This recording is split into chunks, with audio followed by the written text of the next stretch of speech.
Hello, Buddhas. Today we are coming to you with a special outdoor episode, because it hasn't snowed just yet, on how to manifest physical objects.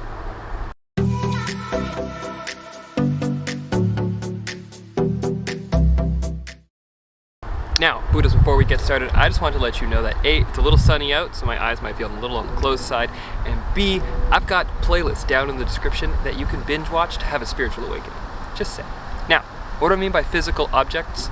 This is one of the first things that I ever manifested, and it appeared literally out of thin air.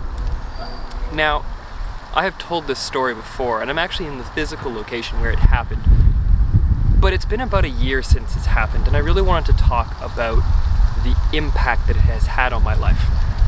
When I first told the story and shared it with people who I love in my immediate circle of friends and family, they were kind of like, yeah, okay, neat. But honestly, I don't think anyone really believed me. And that's totally okay, because I didn't really believe what had happened. But in essence, it was in this exact location, or rather just a couple feet away right now. They're doing construction, so I can't go to the actual spot, where I found this object, which is a beautiful Leatherman multi-tool, stainless steel, absolute perfect condition, never been used pretty much, on the ground. Now, you could immediately say that, oh, someone dropped it. And you know what? Maybe. But I'm the one who found it. And there was no one around to be like, hey, is this yours, blah, blah, blah. No, just something that found on the ground. Now, do I believe that it materialized out of thin air? I have no way of knowing. Was it manufactured by Leatherman? By someone? By a human? Probably, likely. I can't tell you either way. But the fascinating part to this whole thing is how it came about and the timing on it coming about.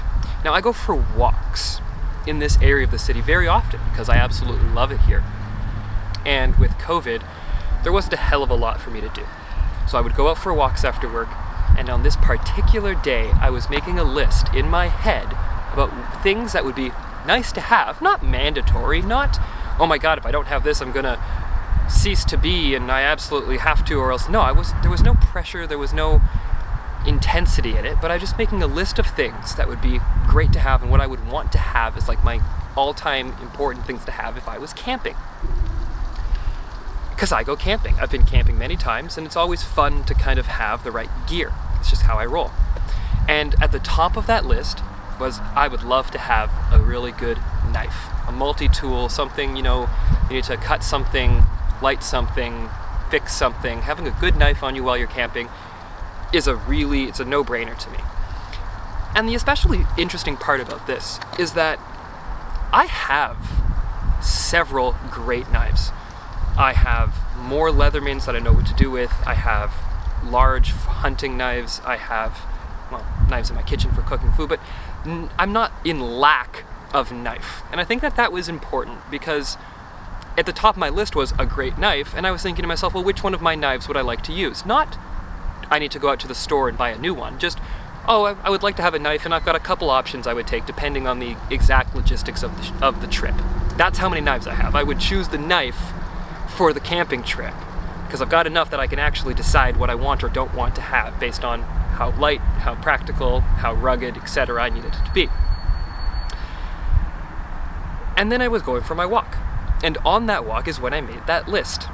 And in doing so, I just kind of thought, yeah, that would be fun. And then I got on to another subject. I was thinking about something completely different. And then while I was on my walk, I noticed a woman walking in the opposite direction of me. There's a set of train tracks right here. And I was walking in this direction, she was walking in that direction. And on either side of the tracks. And I thought to myself, for some reason I feel compelled to walk in the direction that she had on this side that I'm standing now, and just make it a longer loop. Turn the loop that I was going, instead of heading home, I decided I'm gonna make this into a bigger loop, make my walk a little bit longer for the evening. And I did that. And if I hadn't done that, I wouldn't have found the knife. And if I hadn't have been compelled to come over to this side of the track at that exact time, someone else might have found the knife. Or it might not have ever been there. I don't know. There's no way of showing one way or the other, and that's what's kind of fun about this, Buddhas. So anyways, I get to this spot, literally right here where I'm standing making this video, or crouching making this video, and lo and behold, I look down on the ground and there's something shiny, and boom. Now, again, naysayers, you can justify this in any way you possibly want to, and that's what's kind of fun. And I'm not saying that any of you are necessarily naysayers, but me, myself, I both simultaneously knew that the knife was mine, and I simultaneously was questioning everything I had ever thought about the universe, because not only had it just appeared, but also it had just appeared because I had just made a list of camping things that I would like, knives, which I have tons of, and then there's one on the ground in front of me. And Buddhas, I think this is the absolute most important thing to start to unpack, and it's a year later. That's another aspect that we need to discuss at some point. It has taken me a year to kind of come to terms with what happened. And what happened is that I manifested a knife out of thin air. And there's nothing that anyone could say to prove that I'm wrong. You can't prove that I'm right, but you can't prove that I'm wrong either, and that's part of the fun. So, a year later, I felt compelled to make this video today, and who knows what's going to happen because of it. But the most important thing here is the lack of importance that I felt around this knife. I was not looking for a knife. I did not need a knife. I always desire more knives because it's just one of those tools that's just quintessentially awesome to have and useful.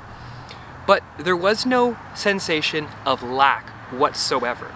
So if you were to say, oh, a list of things that would be great to have would be $1 billion at the top of that list, and then multiple homes and yachts and private jets, yeah, great list, but do you genuinely feel that you have that laying around and you could just pick one that you wanted? No, you probably don't, or else you wouldn't be watching these videos.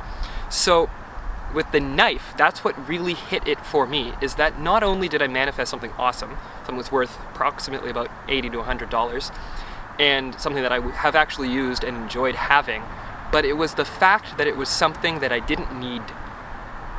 And not needing something is key. I had a relaxed, chill, just normal attitude around this object. I even thought to myself at the time, hell, if I wanted a new knife, I could just buy one. Right? I'm not in a position where I have any lack associated whatsoever with having a nice knife. And that's the secret. That is finally starting to make sense to me, and I'm going to start practicing and unpacking this with you guys and explaining what I'm doing and how I'm learning how to do it, because I genuinely manifested a man-made object, yes, but out of thin air because I, A, thought about it would be cool to have. That's pretty much it. So Buddhas, without making this into a hell of a rant, remember that the most important thing at the end of the day, after liking, commenting, and subscribing, of course, is to love yourself.